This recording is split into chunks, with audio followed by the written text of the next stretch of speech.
जिब्रै नं चिरां दुवार बियाबाव देहायारि जेंना सुबुंफोरनो UPPL सरकारनिफ्राय गोनांथिथार मुवा बेसाद राननानै होनाय जादों। थाबायनो हायै देहायारि जेंना सोद्रोमाफोरनो व्हील चेयारजों लोगोसे 3 साइकेल राननानै होनाय जादों। चिरां जिल्ला समाज अनसाय बिफाननिफ्राय दैथायहरनाय व्हील चेयार आरो 3 साइकेलखौ दिनै जिब्रै नं चिरां दुवार ब्लक कमिटि UPPL दोलोआ राननानै होयो। दिनैनि बे हाबाफारिनि गेजेरजों जिब्रै नं चिरां दुवार UPPL ब्लकनि आफादगिरि बिरदाव मोसाहारि बिथाङा फोरमायबावोदि फैबाय थानाय समाव जिब्रै नं चिरां दुवार UPPL दोलोनिफ्राय बेबायदि गोबां आसनिफोरखौ लाबोनाय जागोन होननानै रोखा फोरमायो। दिनै नोंथांमोना व्हील चेयार आरो ट्राइसाइकेल राननानै होबाय। बबे डिपार्टमेन्टनिफ्राय आरो गंबेसे राननानै होदों? आङो नोंथांमोननिसिम आंनि गोसो गोरबोनि खुलुमनाय आं जासिबाय जे जोङो दिनैहाय खोब गोजोननाय मोनदों।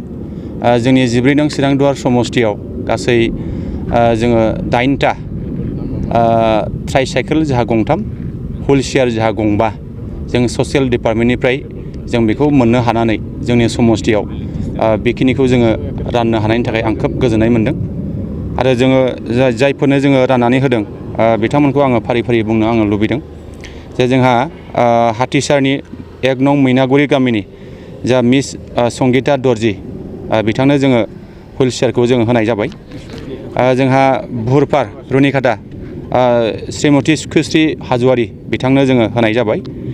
आरो जोंहा सुमित नार्जारी 1 नं उदालगुरि सान्थिपुर बिथांनो जोङो व्हील चेयार होनाय जाबाय। आरो जोंहा दीपिका लाक्रा मैदोम दाखिनगाव बिथांनो जोङो व्हील चेयार होनाय जाबाय। आरो रिंकु बसुमतारी बिथाङा 12 बोसोर बिथांनोबो जों व्हील चेयार जों बेखौ होनाय जाबाय।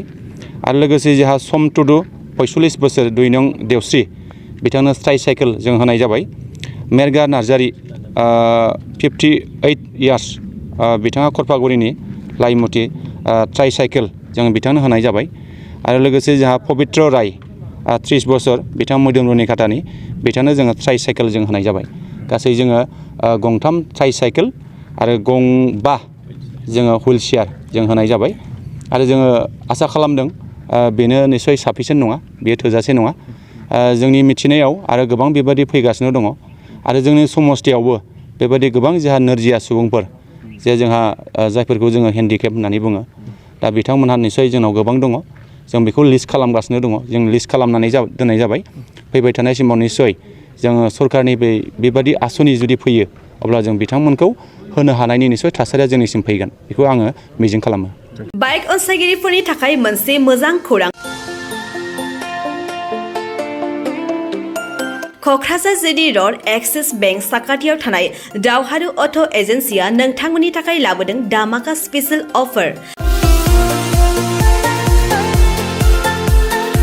खम बेसेनावनो नोंथांमोना बाजाजनि गुबुन गुबुन मडेलनि बाइक फाइनान्स खालामना नोंथांनि सिमांखौ जाफुंहोनो हागोन।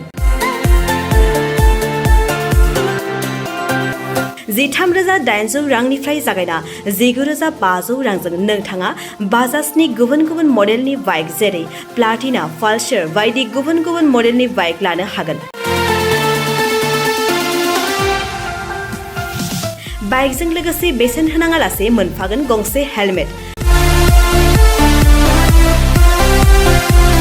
बाइगिरि बिथांमोना गोरलै राहाजों बाजाजनि फाइनान्स लिमिटेड नङाबा एक्सिस बेंक लिमिटेडआव फाइनान्स खालामनो हागोन। गोबांथार फोरमानलाइफोर गथायनो गोनांथि गैया।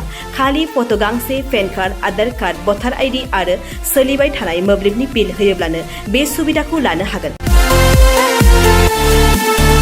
गोबां मिथिनो थाखाय 8473883986 036612705550 9957644326 आव फन खालाम।